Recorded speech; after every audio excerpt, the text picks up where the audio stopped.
¿Quieres saber más de Israel y tener siempre cerca un documento de consulta? Sonia Waters les brinda la oportunidad de accesar al compendio resultado de muchos años de investigaciones históricas en Tierra Santa, titulado Polémica Territorial de Israel, una perspectiva bíblica, histórica y política, en sus versiones en inglés y español. Ordénelo ya en Amazon.com. No deje que nadie se lleve el suyo. Polémica Territorial de Israel. Busque la verdad en medio de un conflicto continuo entre Israel y los países árabes musulmanes que apoyan a los palestinos. Aquí. Y ya con nosotros, la conferencista internacional e historiadora Sonia Waters. Muy buenos días, bendiciones, shalom, shalom, shalom, desde New Haven hacia Israel. Shalom, shalom, pastor. Buenos días, bendiciones, hermana Sonia. Buen día. ¿Cómo está usted? ¿Cómo está la Tierra Santa?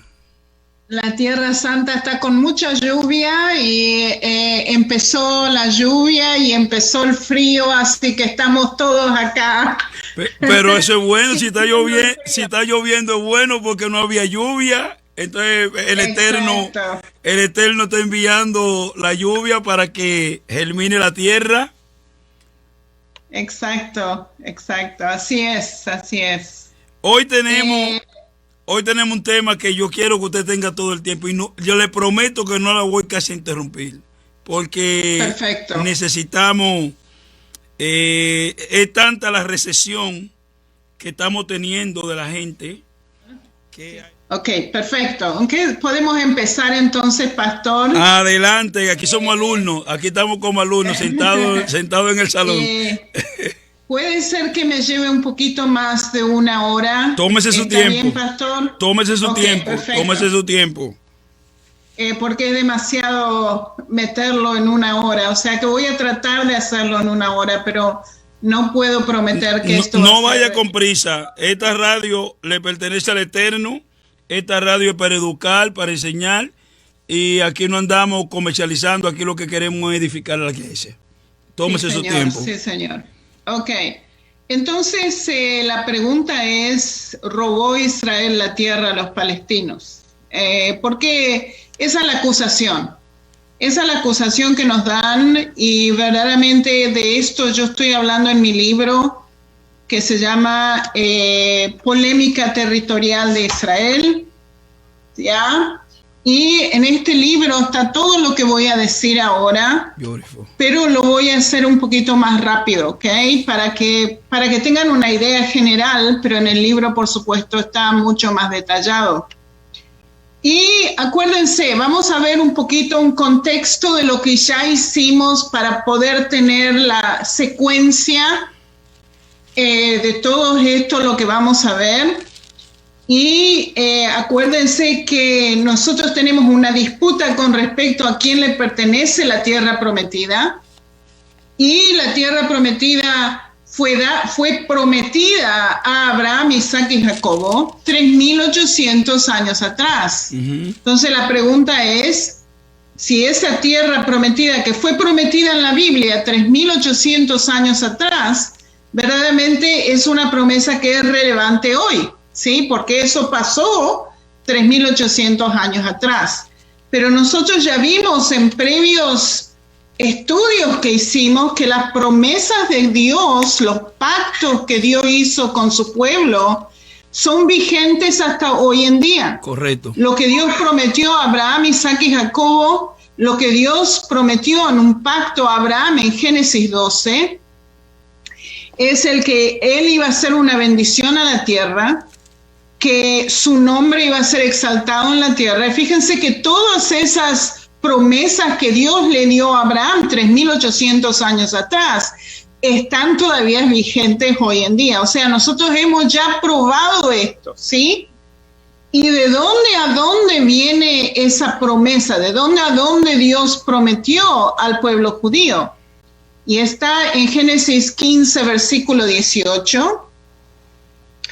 Y solamente voy a leer lo que está subrayado. A tu descendencia daré esta tierra, del río de Egipto hasta el río grande, el río Éufrates. Ahora, hablamos también que río en hebreo es Nahal, y Nahal puede ser un río que tiene agua y también un wadi, que solamente tiene agua cuando hay lluvias, ¿sí? Un arroyo. Un arroyo, sí. Okay. Entonces, la traducción que tendría que haber sido aquí es del río de Egipto, no el Nilo, sino el arroyo de Egipto. Y fíjense que el arroyo de Egipto está al sur de Gaza, ¿ok? Desde el arroyo de Egipto. Y si usted ve otros mapas, tienen aquí Beersheba. Acuérdense que la tierra prometida también dice de Dan a Beersheba. Sí, Beersheba verdaderamente está aquí al lado del arroyo de Egipto. Hasta el río Éufrates. Y el río Éufrates está en el norte, ¿sí? Donde hoy en día está Siria.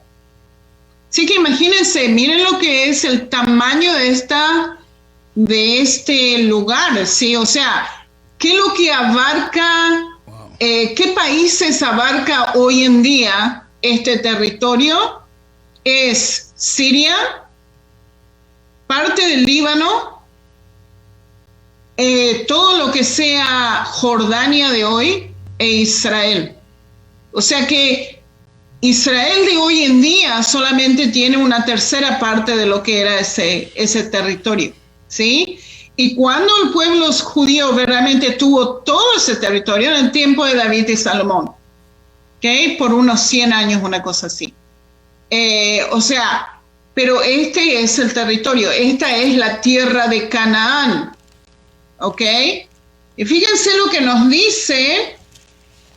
Fíjense lo que nos dice en Salmo 105, de versículo 8 a 11. Salmo 105, de versículo 8 a 11, dice así: se acordó para siempre de su pacto. ¿Quién se acordó para siempre de su pacto? El Dios de Israel, sí.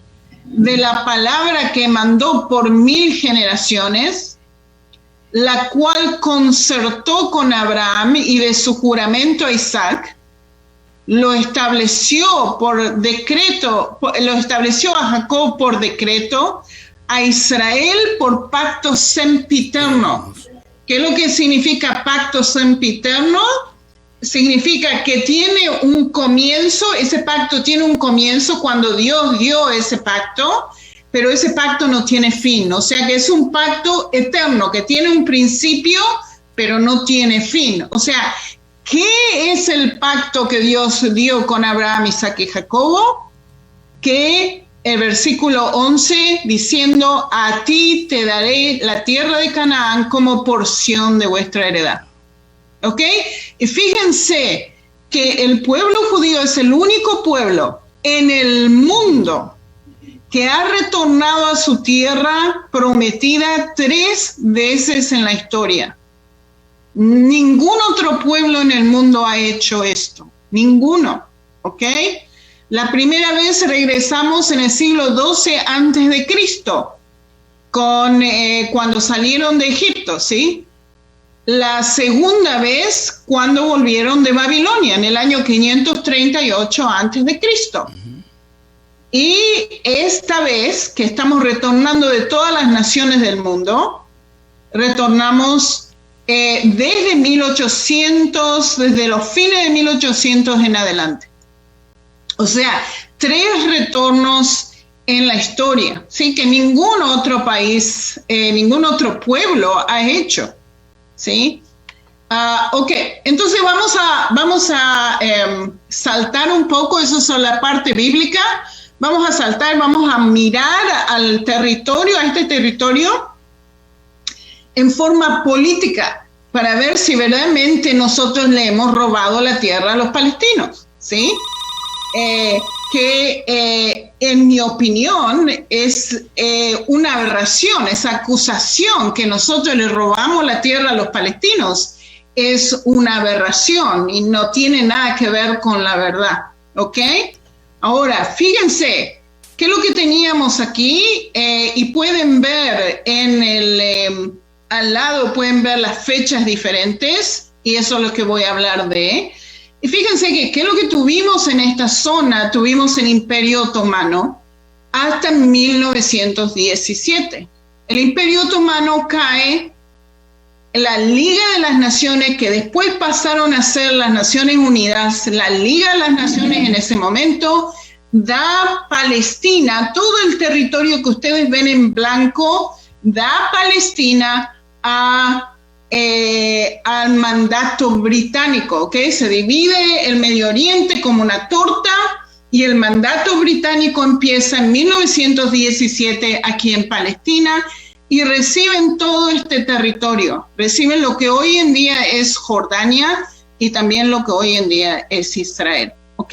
1917, ya hablamos de esto, o sea que yo estoy yendo muy rápido para que ustedes se acuerden de lo que ya hicimos, ¿sí? 1917, tenemos también la Declaración de Balfour, que decide que el mandato británico iba a ser una casa nacional para el pueblo judío. Las ligas de naciones aceptaron esto y le dijeron al mandato británico, eso es lo que ustedes tienen que hacer. Tienen que hacer dos cosas. Uno, tienen que apoyar a los locales para tener su propio gobierno, le dijeron. Y la segunda cosa que tienen que hacer es preparar una parte de esa tierra para la Casa Nacional del Pueblo Judío. El mandato británico dijo que sí, ¿ok? Y ¿qué es lo que pasó?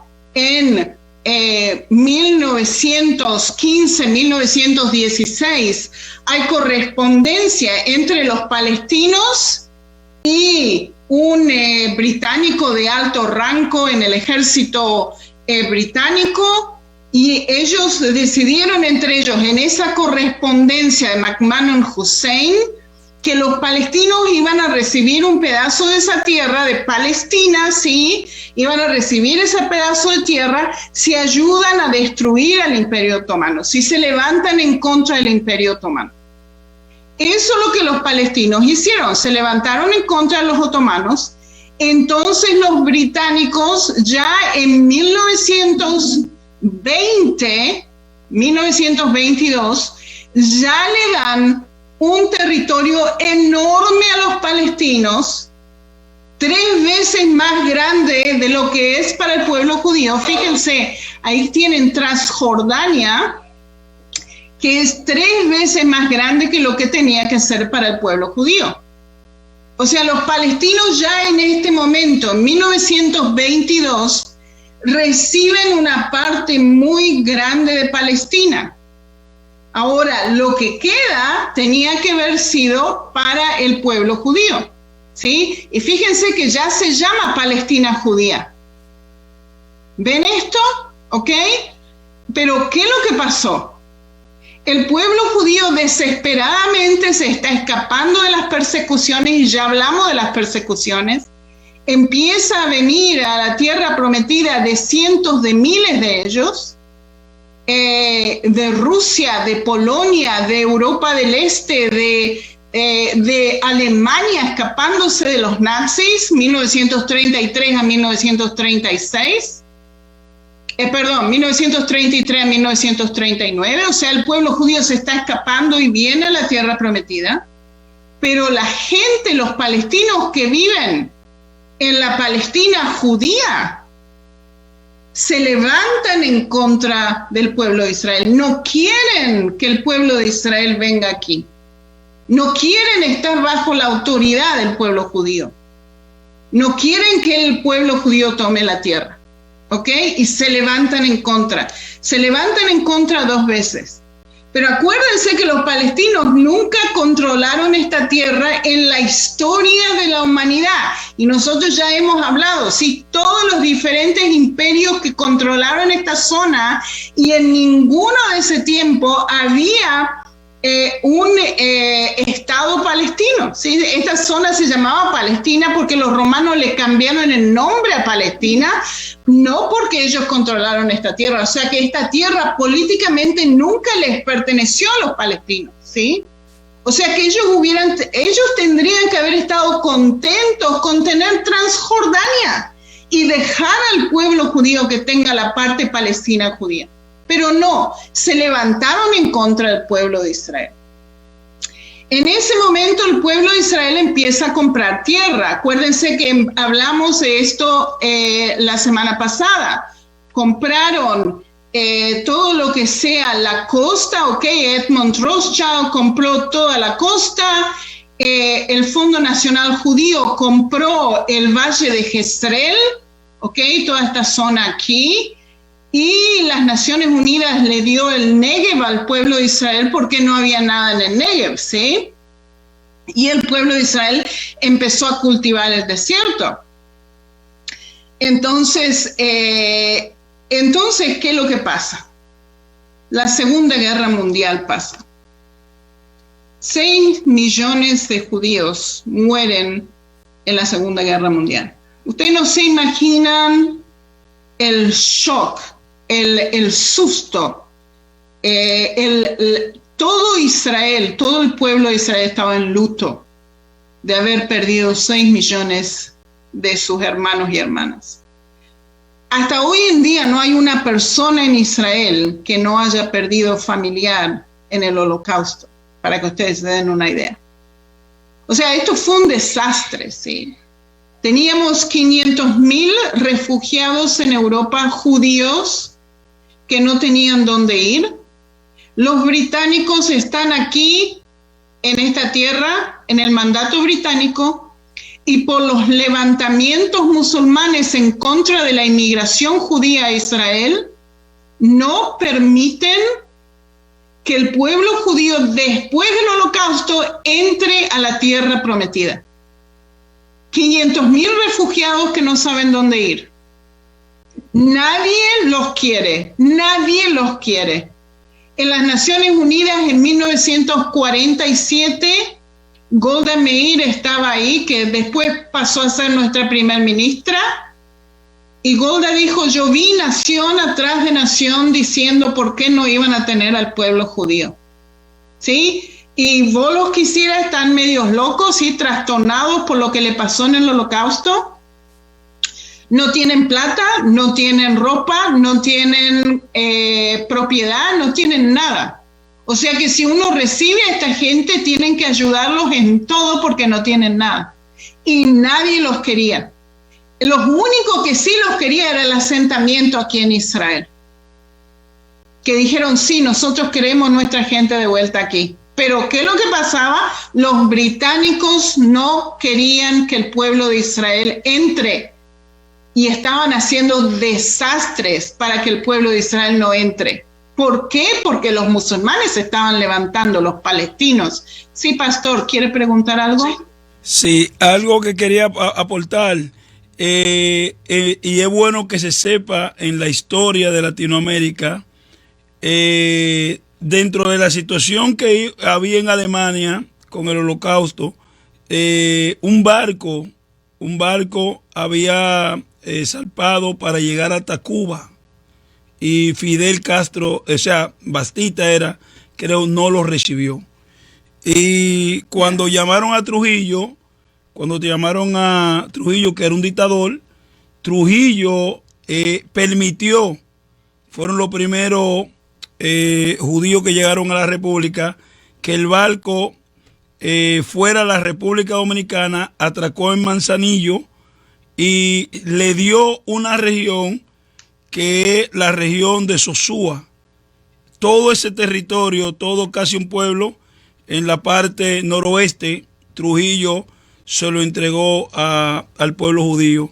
Y ahí es donde empiezan los lazos. Rafael Leonidas Trujillo Molina, que fue el presidente de la República desde el 1930 hasta el 1961, cuando fue asesinado.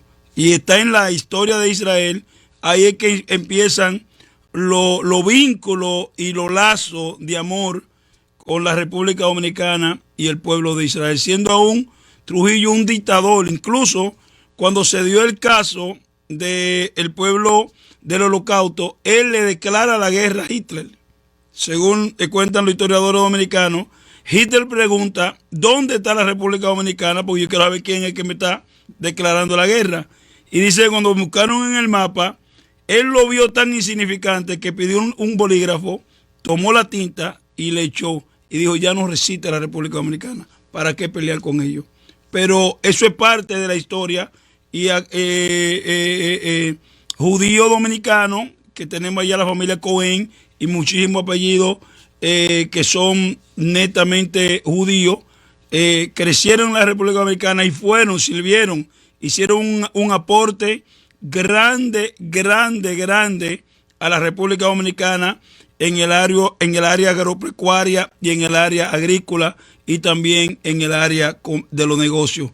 Creo que actualmente solamente hay alrededor de unos 200 a 300 personas judías en la República, judíos dominicanos. No es tan grande la comunidad como en Argentina, como en Sudamérica, pero quería aportarle eso porque... Gracias, pastor. Nosotros estamos muy ligados. Escuché recientemente que Israel está hablando con la República Dominicana para mover la embajada de ustedes a Jerusalén. ¡Wow! Eso es impresionante, pastor, impresionante. Porque el presidente actual, Abinader, su papá era de ascendencia judía. Incluso Abinader padre, Luis Abinader padre, es de esa misma región de Sosúa. Wow, impresionante. Ok, vamos a seguir con lo que estábamos haciendo. Y entonces, ¿qué es lo que pasa después del Holocausto? Es que las Naciones Unidas se juntan y dicen, nosotros tenemos que hacer algo para el pueblo de Israel por lo que le pasó durante el Holocausto. El Holocausto fue pivotal, el Holocausto aceleró todo, ¿sí? Antes del Holocausto nosotros queríamos tener nuestro pedazo de tierra y queríamos hacer nuestro propio gobierno en la tierra prometida, pero nada se movía. Pero ¿qué es lo que pasó con el Holocausto? Todo se aceleró. O sea que las Naciones Unidas se juntan en 1947 y deciden en la partición de la tierra de 1947. Fíjense qué es lo que es la partición de la tierra. ¿Qué es lo que ellos dijeron con la partición de la tierra? Que todo lo que está en las manos del pueblo judío va a quedar en las manos del pueblo judío. Y todo lo que está en las manos de los palestinos va a quedar en las manos de los palestinos. El pueblo de Israel, el pueblo judío dijo, sí, gracias, vamos a poder tener nuestro propio Estado, vamos a poder traer a nuestros propios gente, vamos a poder alimentarlos, vamos a poder vestirlos, vamos a poder ayudar a la gente que sobrevivió al Holocausto, ¿sí? ¿Y qué dijeron los palestinos? Los palestinos dijeron, no way, José. Dijeron, toda esta tierra nos pertenece a nosotros. Y es increíble que están diciendo que todo esto le pertenece a ellos, porque nunca en la historia de la humanidad le perteneció a esta tierra políticamente a los palestinos. Siempre fueron diferentes imperios que estuvieron aquí, y no los palestinos, ¿sí? Y acuérdense que los palestinos ya reciben un pedazo 3 veces más grande de lo que Israel quería tomar, ¿sí? O sea que impresionante que están diciendo que todo esto les pertenece a ellos cuando nunca les perteneció a ellos, ¿sí? Entonces, ¿qué es lo que pasa en 1947? Se desata la guerra de independencia. En 1947, esta guerra de independencia es entre los judíos y los palestinos, ¿sí? Los palestinos querían sacar al pueblo judío de esta tierra completamente. El pueblo de Israel declara su independencia el 14 de mayo de 1948 y al próximo día, el 15 de mayo de 1948, 5 naciones árabes atacan Israel todo al mismo tiempo. 5 naciones. Nosotros tenemos un día de edad y 5 naciones árabes atacan Israel al mismo tiempo. No tenemos armamentos, no tenemos munición, no tenemos artillería. Le robamos 2 tanques a los británicos, ¿ok? Eso es lo que teníamos. Y no teníamos nada más. Y 5 naciones equipadas completamente con todo lo que ustedes se pueden imaginar, ellos vinieron y atacan Israel. Y nosotros no tenemos nada. Y de todas maneras, Israel gana esta guerra. ¿Por qué nosotros ganamos esta guerra en contra de estas 5 naciones? Porque estas 5 naciones querían venir, entrar al país y tirar al pueblo de Israel al mar. Eso es lo que dijeron, ¿sí? Nosotros los vamos a patear al mar, los vamos a echar al mar. Eso es lo que querían hacer. Pero ¿qué es lo que pasó? Israel, el pueblo judío, pudo mantener los territorios que estaban en las manos de ellos de todas maneras. En 1948, ¿sí? Y como mantuvieron esos territorios que compraron, sí, que se les fue dado por la ONU, como pudieron mantener esos territorios, quiere decir que el pueblo de Israel ganó. ¿Quién perdió aquí grande? Fue el pueblo palestino, bueno, la gente palestina, ¿sí? ¿Por qué los palestinos perdieron? Porque el territorio que las Naciones Unidas asignó a los palestinos pasó a estar en las manos de aquellos que vinieron a atacar Israel en 1948. Entonces, ¿qué es lo que pasó? El Golán estaba en las manos de Siria, ¿sí? El Banco Occidental pasó a las manos de los jordanos.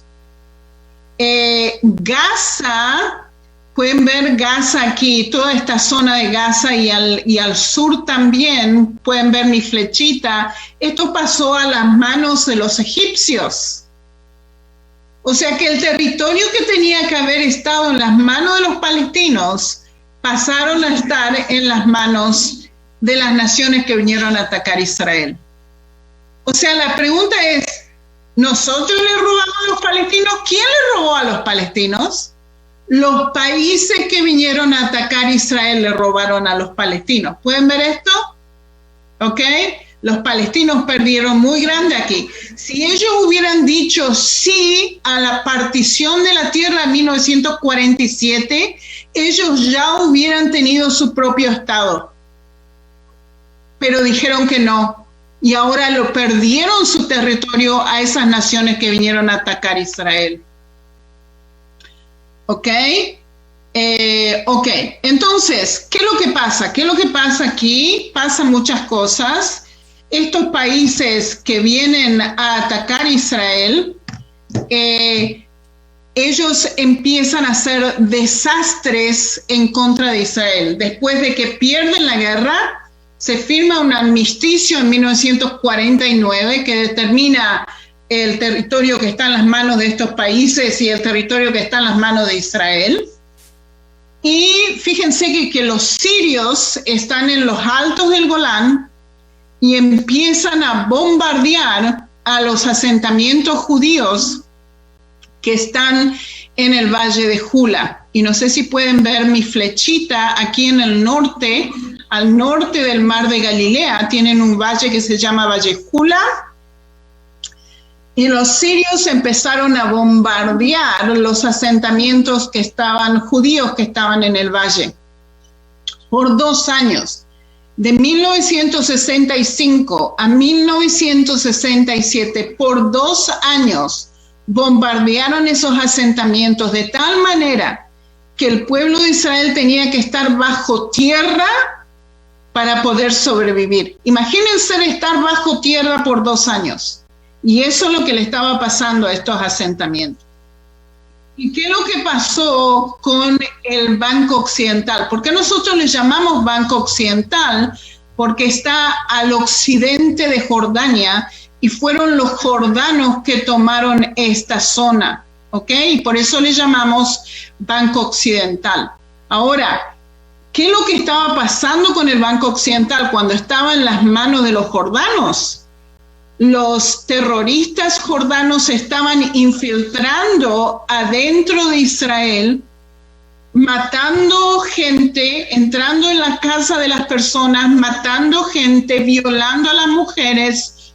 Un desastre. Ustedes pueden ir a Wikipedia y ver la lista que está en inglés de casi todos los días de 1948 a 1967 de las atrocidades que los terroristas estaban haciendo, infiltrando a Israel, casi todos los días de 1948 a 1967. O sea que teníamos problemas con los sirios en los altos del Golán y teníamos problemas con los jordanos que estaban infiltrando adentro de Israel y violando a las mujeres y matando a gente. Entraban a las casas de las familias y mataban a todos. Un desastre, casi todos los días. Imagínense, por 13 años, de 1948 a 1967. ¿Y qué es lo que estaba haciendo Egipto cuando estaba en Gaza y aquí en la frontera en el Negev? Estaban bombardeando el sur del país cada 2 por 3. En 1967 el pueblo judío dijo, enough is enough, suficiente. ¿Qué estamos haciendo nosotros aquí si no podemos cuidar a nuestra propia gente? ¿Qué es lo que estamos haciendo? ¿Para qué estamos aquí si tenemos problemas con todos ellos alrededor nuestro? Y otra cosa que Egipto hizo fue, en el sur del país, ustedes pueden ver el estrecho de Tirán, se llama el estrecho de Tirán, que son aguas internacionales y que proveen muchas cosas a Israel, petróleo y gas y todo tipo de cosas. Y fíjense que ¿qué es lo que hicieron los egipcios? Empezaron a amenazar a Israel en 1967 que iban a cerrar el estrecho de Tirán aquí en el sur del país. Israel le dijo así, estos son aguas internacionales, es ilegal cerrar aguas internacionales. ¿Y qué es lo que hizo Egipto? Cerró el estrecho de Tirán. Israel tenía suficiente. Con los sirios en el norte bombardeando a los asentamientos en el norte, con los terroristas jordanos infiltrando entre Israel, con los bombardeos que teníamos de Gaza y de toda esa zona en la frontera con Egipto, y encima cierran el estrecho de Tirán. Nosotros dijimos, ¿qué es lo que estamos haciendo acá? ¿Qué es lo que estamos haciendo acá? ¿Para qué estamos aquí? ¿Sí? Y Israel en 1967 echa a todos esos países en 6 días.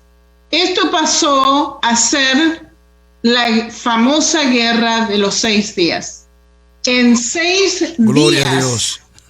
Israel echó a los sirios del Golán, echó a los jordanos del Banco Occidental y echó a los egipcios de Gaza, del Sinaí, de toda esta zona, hasta el otro lado del canal de Suez. Gloria a Dios. En 6 días.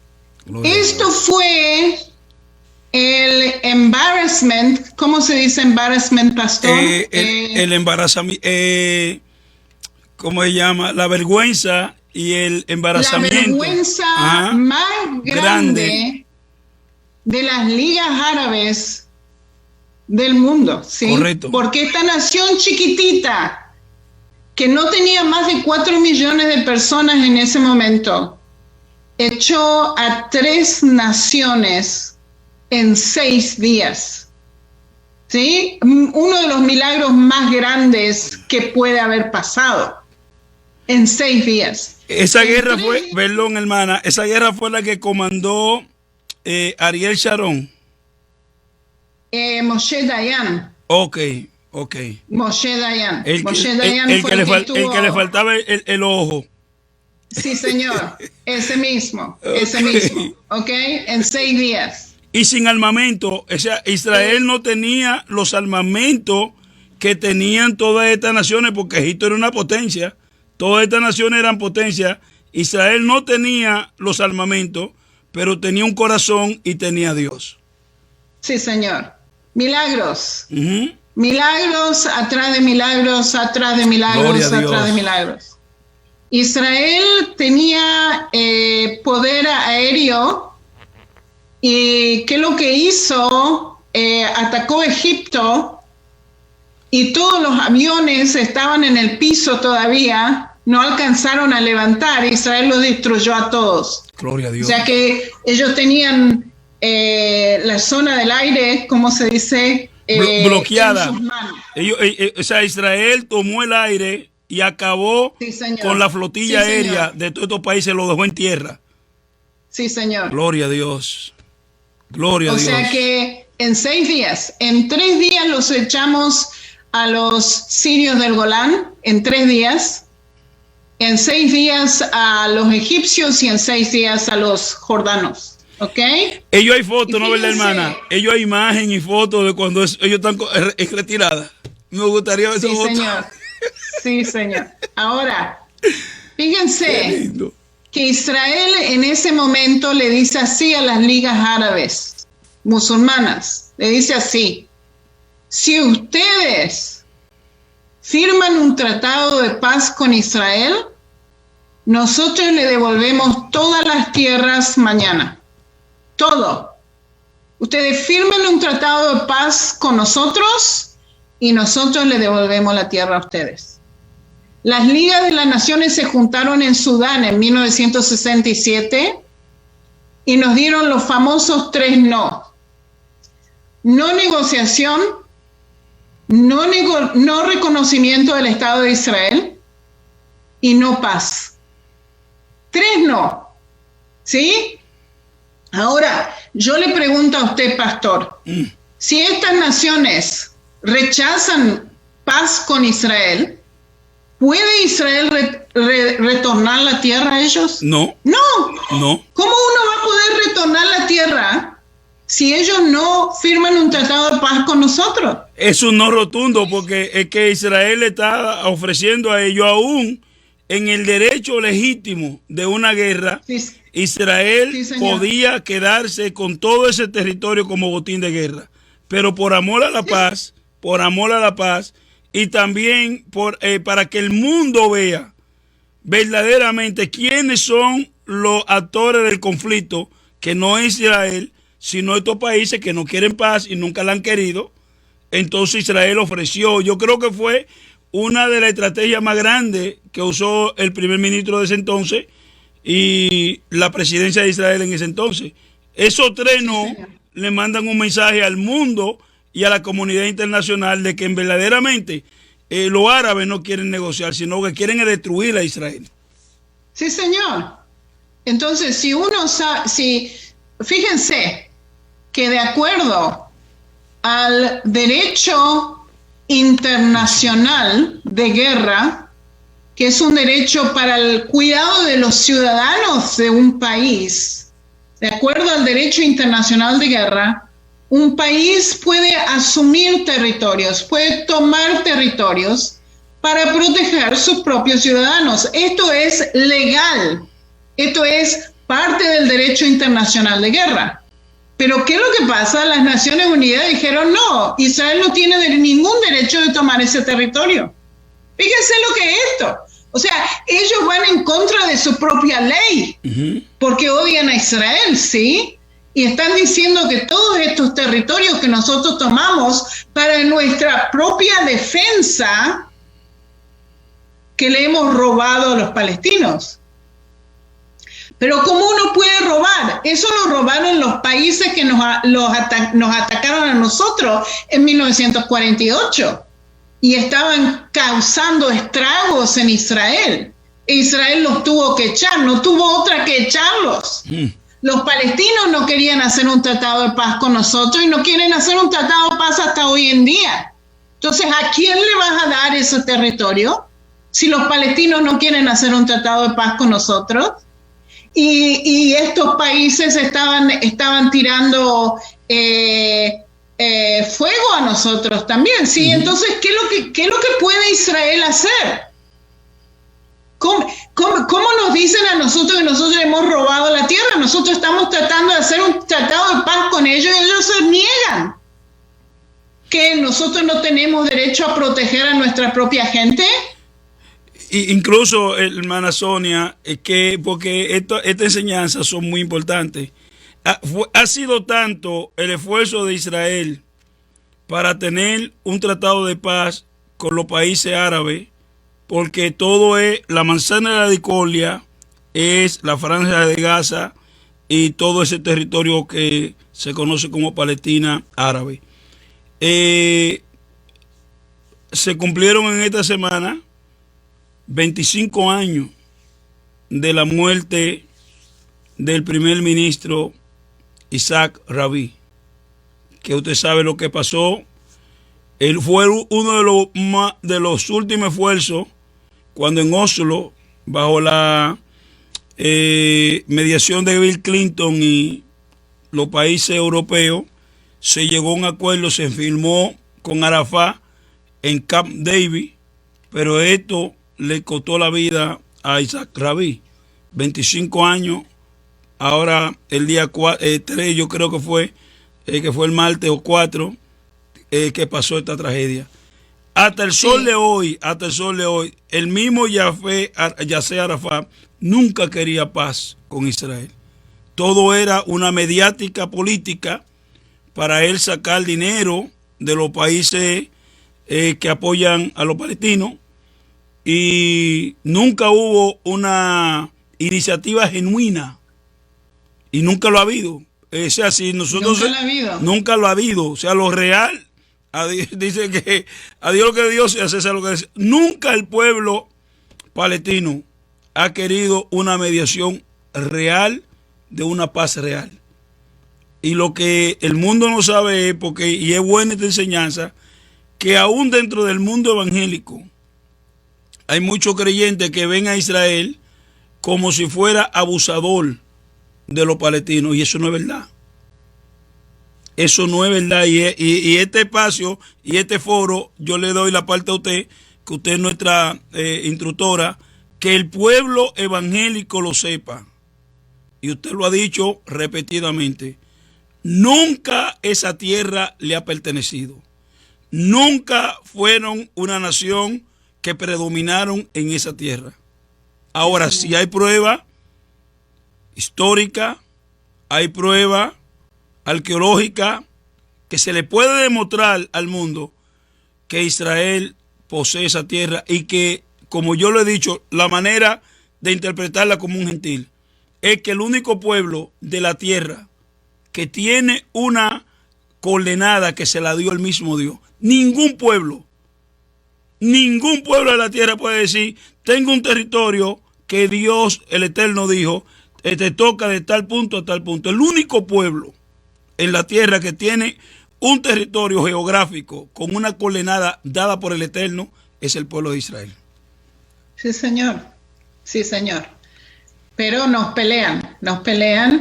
Y los palestinos, fíjense, una de las razones por la cual, y ya vamos a hablar en detalle de esto, una de las razones por la cual ellos no aceptan el Estado de Israel es porque en la Constitución palestina ellos rechazan el Estado de Israel completamente.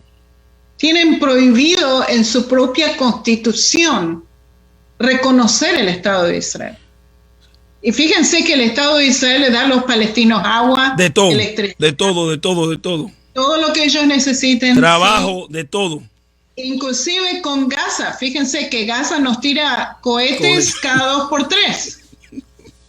Y nosotros le proveemos comida, agua, electricidad. Le proveemos todo lo que ellos necesitan y todavía no están mandando cohetes. Vergüenza tendría que tener el mundo de que nos están culpando a nosotros de estos terroristas. Y ya vamos a hablar de lo que es la autoridad palestina y lo que es Hamas más adelante. Y algo antes de usted cruzar allá, algo que a mí me dolió fue cuando la UNESCO trató de venderle al mundo que Jerusalén le pertenecía a los palestinos. Digo, pero tienen que estar locos, se volvieron locos, se fumaron algo, como dice David, se fumaron algo, porque históricamente Jerusalén siempre ha pertenecido, es la capital de Israel. Fue como dijo Benjamín Netanyahu, le dijo a Macron y al presidente de Francia, París es la capital de Francia, Jerusalén es la capital de Israel. Sí, señor. Sí, señor. Ok, ya vamos a llegar allá, pastor, ok. Ahora, fíjense que de acuerdo a entonces, volvamos un poquito a este punto, de acuerdo a los derechos internacionales de guerra, un país tiene the rights, el derecho de asumir territorios para proteger su propia persona, su propia gente, su propio pueblo. Y eso es exactamente lo que Israel hizo, ¿sí?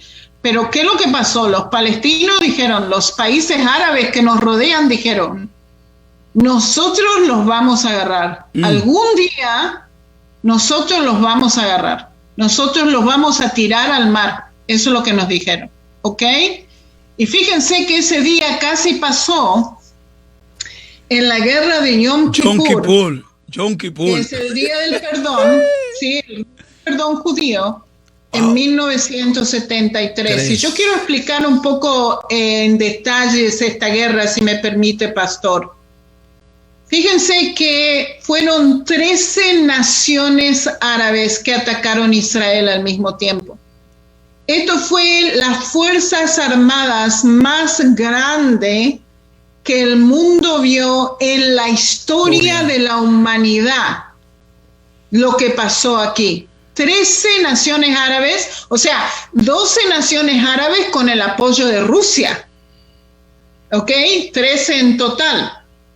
A la cabeza de estas 13 naciones tenemos a Egipto en el sur y a Siria en el norte.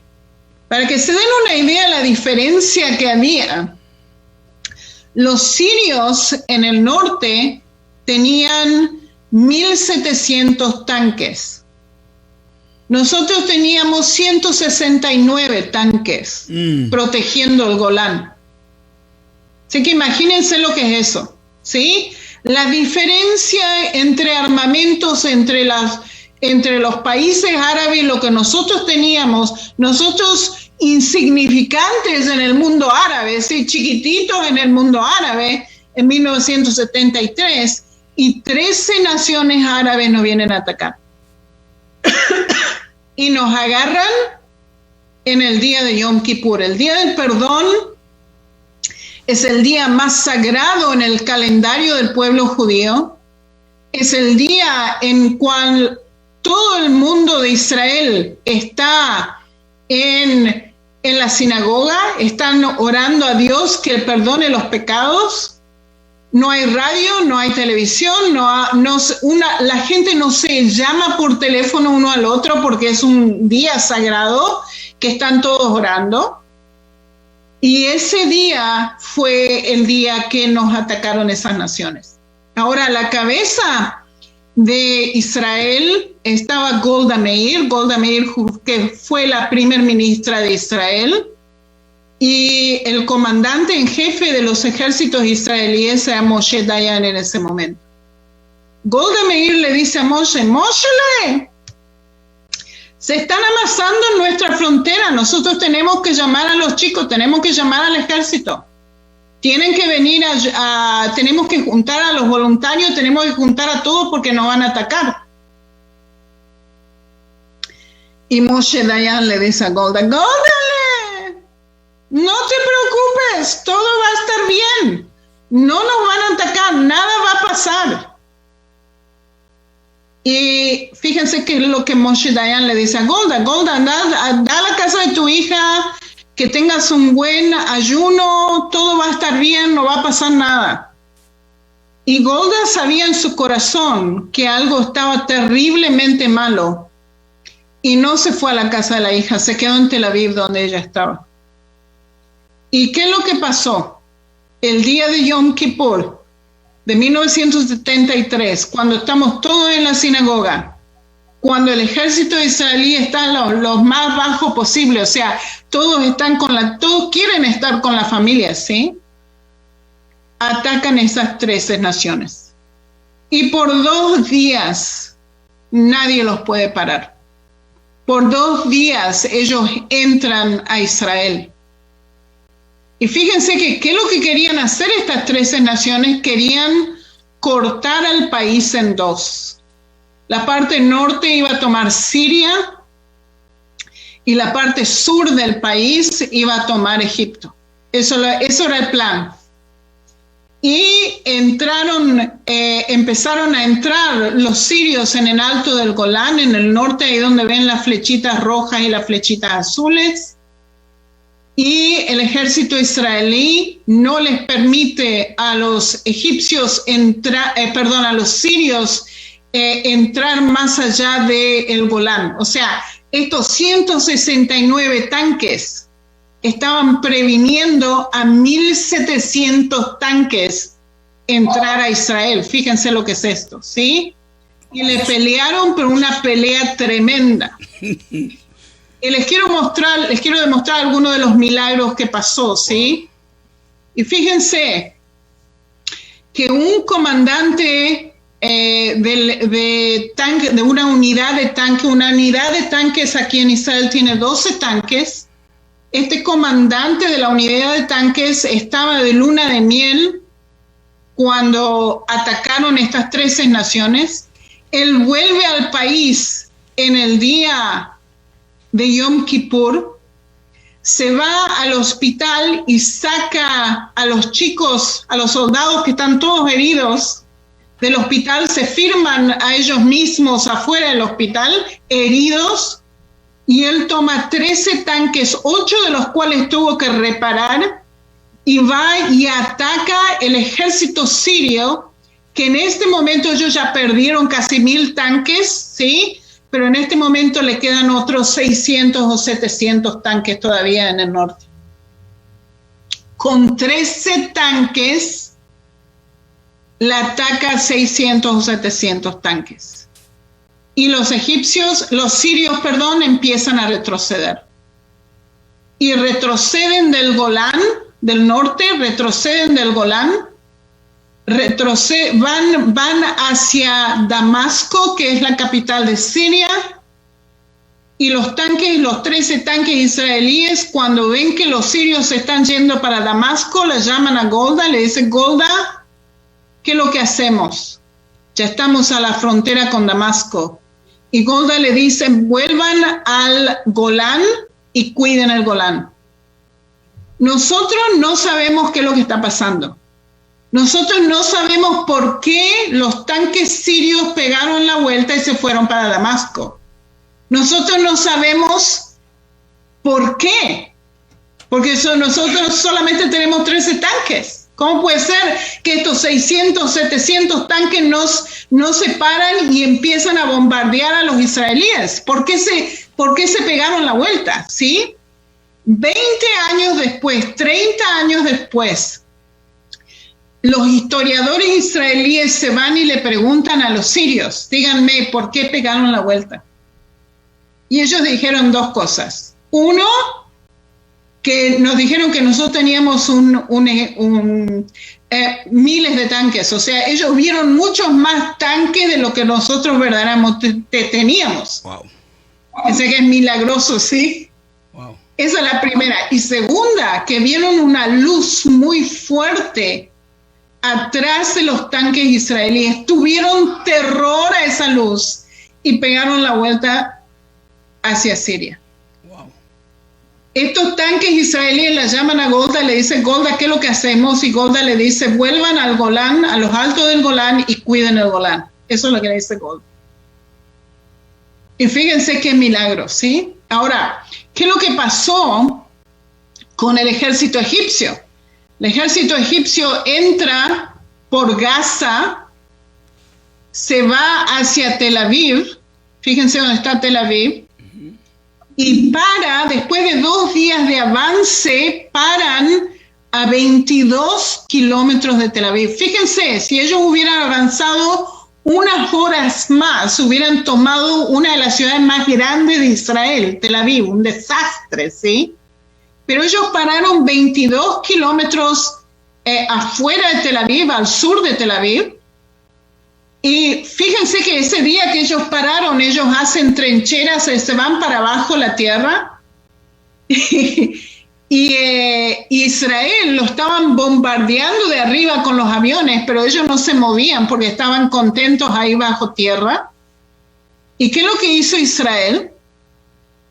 Agarró abejas, panales de abejas y avispas, wow, y tira los panales a las trincheras, y ustedes tienen que ver el ejército egipcio saliendo de ese lugar, como rajando de ese lugar, ¿sí? Por las abejas y avispas y todos estos insectos, y sin zapatos se meten a los jeep y empiezan a retroceder. Así como la cabeza del ejército egipcio pegó la vuelta todo el ejército egipcio. Se fueron para Gaza, que pueden ver Gaza ahí. Se fueron para Gaza, se fueron para el Sinaí. El ejército israelí lo está persiguiendo a ellos atrás, ¿ok? Está Moshe Dayan que lo está persiguiendo atrás.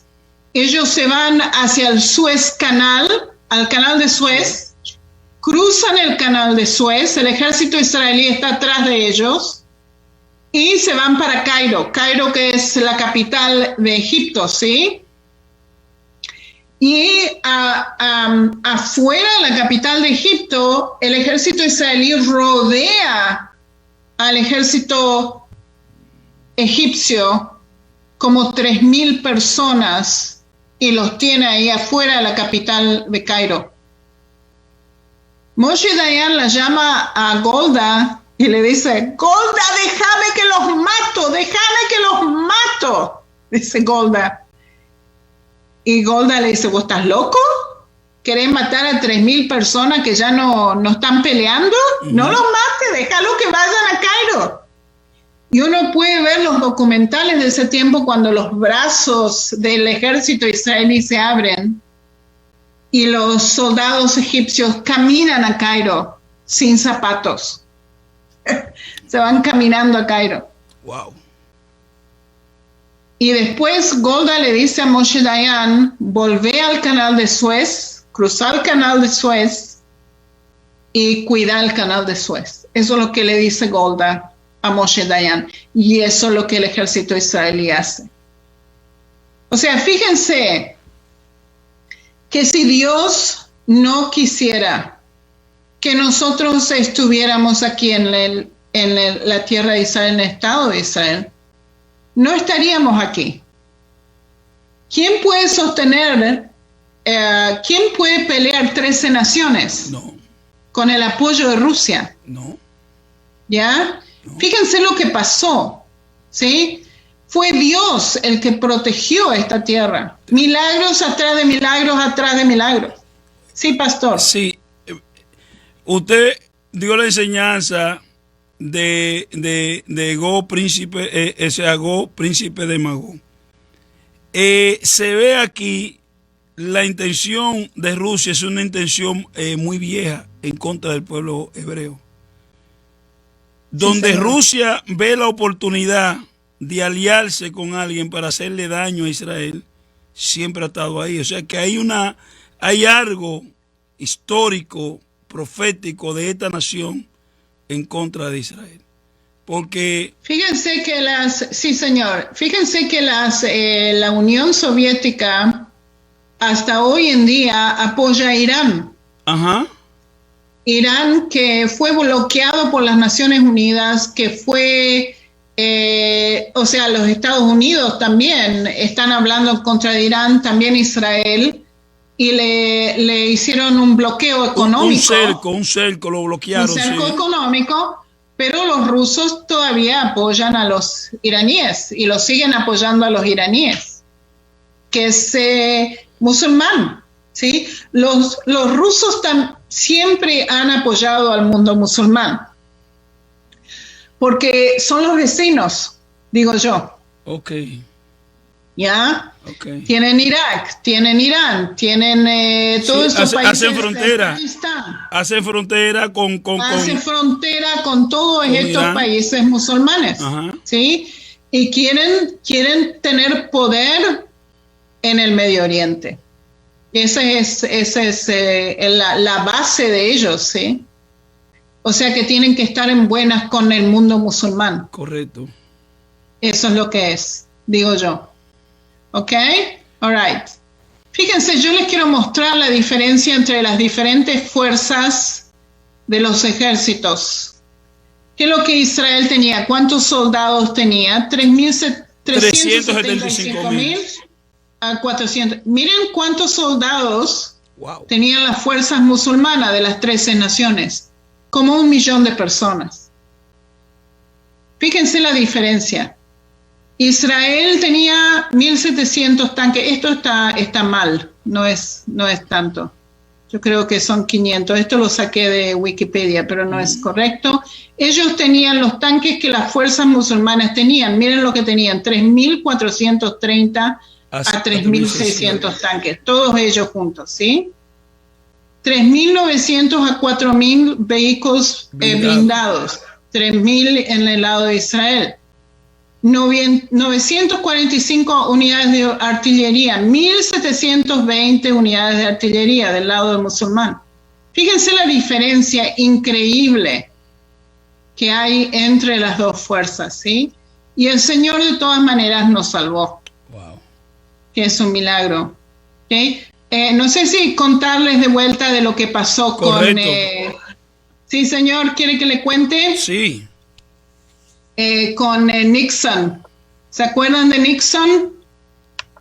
Les cuento qué es lo que pasó con Nixon. Yo lo conté ya cuando hablamos de la creación del Estado de Israel, pero de todas maneras, fíjense que Nixon, cuando fue un chiquito, cuando tenía 5, 6 años, 7 años, una cosa así, la mamá de Nixon le dijo a él: algún día vos vas a ser el presidente de los Estados Unidos, pero no es por vos, es por el pueblo de Israel, es por el pueblo elegido. Y ellos van a venir a ti con una petición. Un peligro existencial. Eso es lo que le dijo la mamá, un peligro existencial. Y te van a pedir ayuda. And you better give it to them. O sea, y vos tenés que verdaderamente dárselo. Así le dijo la mamá de él. 1973, ¿qué es lo que pasa? Viene al poder Nixon. ¿Sí? Nixon está en poder. Golda Meir la llama por teléfono a Nixon a 3 de la mañana, lo saca de la cama y le dice a él: nosotros tenemos un peligro existencial. Exactamente lo que la mamá de Nixon le dijo todos esos días anteriores, y necesitamos tu ayuda. Todo lo que Golda pidió, armamentos, artillería, tanques, todo lo que Golda pidió es todo lo que Golda recibió. Wow. Esto fue el levantamiento de armas más grande que el mundo vio hasta ese momento. Y fíjense que el primo de Nixon estuvo en uno de mis tours y me dice: Sonia, ¿sabes por qué Golda recibió todo tan rápido? Y le digo: no tengo idea por qué ella recibió tan rápido todo. Y me dice: porque todo estaba empacado para Vietnam y en vez de ir a Vietnam se vino a Israel. Acuérdense que los Estados Unidos estaban envueltos en la guerra de Vietnam. Y en este momento ya los Estados Unidos quería salir de esa guerra. Nixon quería traer a los a los chicos de vuelta de la guerra, sí, quería terminar con esto. Así que en vez de mandar todas las cosas a Vietnam, se las mandó a Israel y trajo los chicos de vuelta de los Estados Unidos al país, los soldados, ¿sí? Así que fíjense, milagros atrás de milagros, atrás de milagros, atrás de milagros, atrás de milagros, ¿sí? Si no fuera que Dios quiera que nosotros estamos aquí, nosotros no estuviéramos aquí, no permitiría que nosotros estemos aquí. No sería posible, ¿sí? Pero nosotros estamos aquí por el propósito de Dios. Dios quiere que el pueblo de Israel esté aquí. Si no fuera por Dios, nosotros no estaríamos aquí, ¿sí? ¿Y qué es lo que Israel está tratando de hacer? No es que Israel está tratando de tomar tierra que no le pertenece, sino que Israel está defendiendo su propia tierra, defendiendo su propia gente. Eso es lo que estamos haciendo, tratando de vivir en paz. Pero ¿qué es lo que pasa? Nuestro barrio, nuestro neighborhood es un poco malo. Y tenemos que defender nuestra gente, ¿sí? Esto es lo que Israel dice hoy en día: nunca más vamos a permitir lo que pasó en el Holocausto. Nunca más vamos a permitir que un Hitler nos haga lo que nos hizo, ¿sí? Nunca más. Y sí nos vamos a defender. No importa lo que las Naciones Unidas digan, no importa lo que los otros países digan, sí nos vamos a defender. ¿Ya? Porque no puede ser que nosotros, ¿qué? Todo el mundo afuera de Israel tiene el derecho de defender su propia gente y nosotros no tenemos derecho a defender nuestra propia gente. Es una locura, ¿sí? Porque eso es lo que dicen las Naciones Unidas. Cada vez que nosotros nos estamos defendiendo, levantan las manos para arriba. ¡Ay, Israel es el opresor! Israel está haciendo esto, Israel está haciendo lo otro. Mentira, nosotros estamos defendiendo nuestra propia gente. Eso es lo que estamos haciendo todo el tiempo.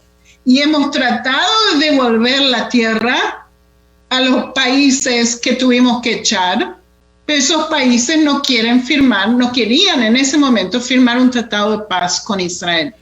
Yo tengo una pregunta, hermana.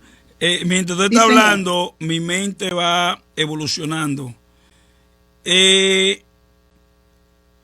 dijo que la República Dominicana, ya el gobierno de Israel, del primer ministro Benjamín Netanyahu, está hablando con la República Dominicana, y yo tengo la fe que la embajada va a ser movida para allá. El pasado presidente que salió cometió un gravísimo error. Incluso cuando la UNESCO estaba hablando de que mediando para que la Tierra Santa, especialmente Jerusalén, se le diera a los palestinos, él estaba de acuerdo, el presidente Medina, y toda la República Dominicana, toda la República se levantó y él tuvo que echar para atrás. Wow. Dentro de esa perspectiva geopolítica, usted espera que los países amigos de Israel muden sus embajadas a Jerusalén, y esto sirva como una punta de lanza para afianzar lo que siempre Israel ha dicho y que es un derecho que está en la Biblia, está en la historia, está donde quiera, que Jerusalén en realidad es la capital de Israel. Aunque Tel Aviv esté como capital hoy, pero si vamos a los documentos históricos, Jerusalén es la capital de Israel. ¿Usted cree, sí, usted espera que en un lazo de tiempo antes de la venida del Mesías, que eso está a la vuelta de esquina, que muchos países tomen la iniciativa que tomó Honduras y que han tomado otra embajada de Estados Unidos? Fue la primera en eso. ¿Usted espera que eso suceda? Mira, de acuerdo a lo que la Biblia nos está diciendo, es que en los últimos días, antes de que Yeshua vuelva a esta tierra, Jerusalén va a ser una Jerusalén dividida otra vez.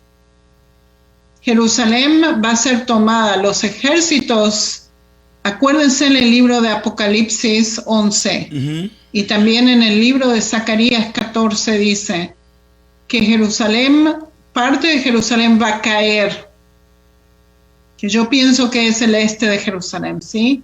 Donde están las zonas palestinas de Jerusalén, eso va a caer en las manos de las naciones que van a venir a atacar a Israel. Acuérdense que el libro de Apocalipsis nos está diciendo que gentiles van a pisotear la ciudad santa. ¿Okay?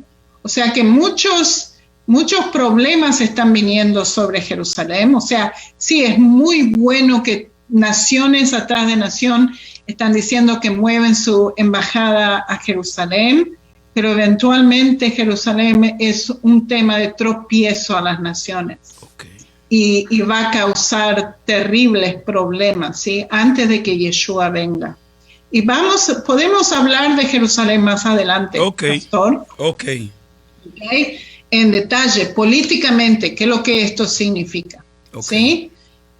Por ahora, terminamos con la guerra de Yom Kippur, el Día del Perdón, y la semana que viene vamos a hablar de los tratados de paz que nosotros ya tenemos con los países árabes y qué es lo que es el futuro, qué es lo que la Biblia nos está diciendo con respecto a esto. ¿Sí? Okay. Ya si pudo cubrir todo, estamos en el tiempo, gracias al Señor, 10 minutos después de las 12, pero para nosotros el tiempo aquí es una inversión a todo lo que este conocimiento que usted nos está dando. Así que Amén. Aquí estamos esperando siempre esa oración, esa bendición que venga de Tierra Santa, que nos bendiga. Amén. Okay. אלוהי אברהם, אלוהי יצחק, אלוהי יעקב, אנו מודים לך, אבא, שאתה מברך אותנו, שאתה איתנו. אני מבקשת בשם ישוע המשיח, לכל אלה ששומעים, לכל אלה שרוצים לדעת על ישראל, שאתה תברך אותם, שאתה תפתח להם את העיניים, שהם ידעו את כל הניסים ונפלאות שאתה עשית בשבילנו. אני מבקשת בשם ישוע משיחנו, שאתה תסביר להם מה הולך פה באמת, ותעזור לי להסביר להם. ואני מבקשת לאלמה רדיו ולפסטור ולכל המשפחה שלו, שאתה תברך אותם, אבל בשם ישוע משיחנו. Amén y amén. Amén. Gracias. Entonces el lunes yo sé que usted va a estar con David y quiero darle la buena noticia a Daniel. Daniel empieza el 24 de noviembre con su programa. ¡Wow! va a tener todo Israel. Todo Israel aquí. Es una bendición. Dice la Biblia que el que lo bendice, el que te bendice será bendito. Así yo quiero estar en el lado de lo que son bendecidos. Bendiciones. Amén. Bye, pastor. Bye. Bye.